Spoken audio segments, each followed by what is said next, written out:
Hey everyone, it's Ria. Last week I released a second video on the anti-work movement, and today I wanted to take a moment to make a follow-up video because I got a pretty critical comment on the previous video that I thought was worth addressing in a full-length video. I don't want to give too much publicity to the commenter, but they basically argued that I needed to spend less time making these videos and more time contributing value to society. And so that got me thinking. That was no doubt an attempt to be derisive because, work is so great and wonderful and everything. And it was probably an attempt to denigrate people based on their occupation, their salary, or the lack thereof, as may be the case. But it got me thinking about a fundamental question, more of a philosophical one. What even is value anyway? In an introductory economics course, you would learn that an economy or economic system tries to solve three basic questions. What goods and services get produced? How do they get produced? And who ends up with the resulting products that are produced? And there are no shortage of thinkers far smarter and wiser than I am over the years who have written extensively about the politics, the policies, the philosophies, and other factors that go into optimizing an economy. But I did want to talk about something that I think does get left behind in economic discussions by pundits, politicians, and lay people alike. The economy, at least in my opinion, should serve as a tool to the ultimate end of increasing human happiness, rather than serve as an end in and of itself. We should be utilizing our economy to make ourselves happier and better off, not just creating more economic growth for its own sake. A fair and just economy should serve the people and not the other way around. We shouldn't have people serving as tools for the betterment of the economy.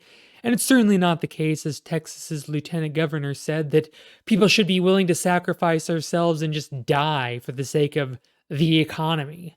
And that brings me to the central thrust of the video, which is, what is value anyway? Value is something that's more than just dollars and cents and money recorded on spreadsheets, economic calculations. Indeed, a great deal of the value that's produced each and every day is never going to be captured by such a figure as GDP. It'll never be reflected in a company's profit and loss statement, and it'll never enter into anybody's bank accounts. I'm not just talking about domestic labor within a household, cooking, cleaning, going to the store to buy food, keeping a house in order, the thousands of hours it takes to raise a child, nor do I talk about volunteering for charities, neighborhood associations, PTAs, or other very worthwhile endeavors. All of those are certainly very valuable, but I'm referring to something even more basic. I'm talking about the types of labor you wouldn't even think of as labor that provides so much value to this world. Giving an encouraging word to a friend, a favor for a relative, organizing get togethers with friends, and spending time and energy with the people we care about. Sometimes, to slightly modify a quote from the Dark Knight trilogy, value can be as simple as putting a coat around a child's arms and letting them know that the world isn't going to come to an end. Truly, spending time with friends and family, whether a family of birth or of one's own choosing, enjoying hobbies, having fun experiences, trying new things within the reasons of one's comfort level, and yes, sometimes just sitting around and relaxing, decompressing, and just enjoying life. These are the good things, the best parts of a fulfilled life worth living. We are, after all, not golems, not automatons, designed to toil in the pursuit of maximum productivity. And I don't think it's appropriate to disparage others for how they choose to spend their free time.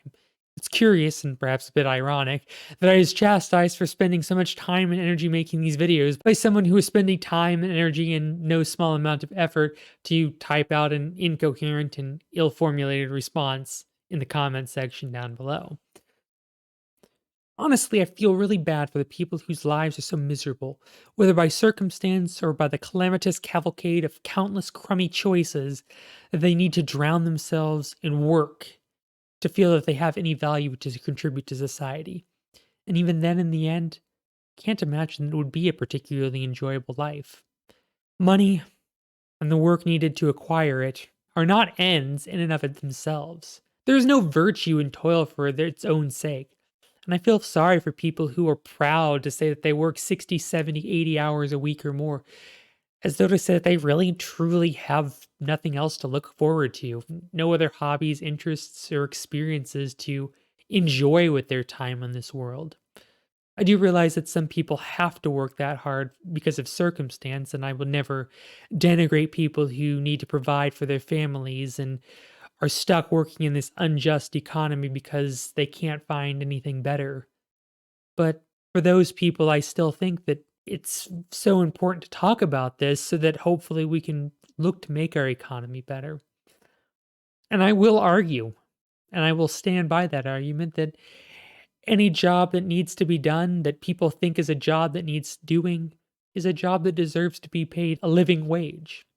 After all, when FDR signed the first minimum wage bill into law in the 1930s, he never said, and we shall have minimum wage jobs so that teenagers can earn a little extra spending money and go out with friends. No, he said that no business which depends on paying less than living wages to its workers has any right to continue on in this country. And perhaps I might add that any business which relies on having its workers working unreasonable, unpredictable, and unsustainable hours shouldn't exist either. I'm proud to say that I only work 40 hours a week, and with very rare exceptions, I don't take work home with me. I do my job, and then I spend the rest of my time doing anything else I have to do, and yeah, things that I want to do, such as making these videos instead of contributing to the economy.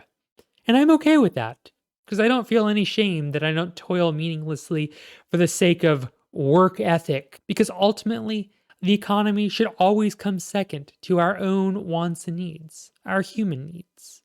After all, what good is money, goods, and services if we don't have the time and the energy to enjoy the fruits of our labor? As they say, work to live, don't live to work. Let me know what you think in the comments down below, and until next time. Stay hydrated, my friends.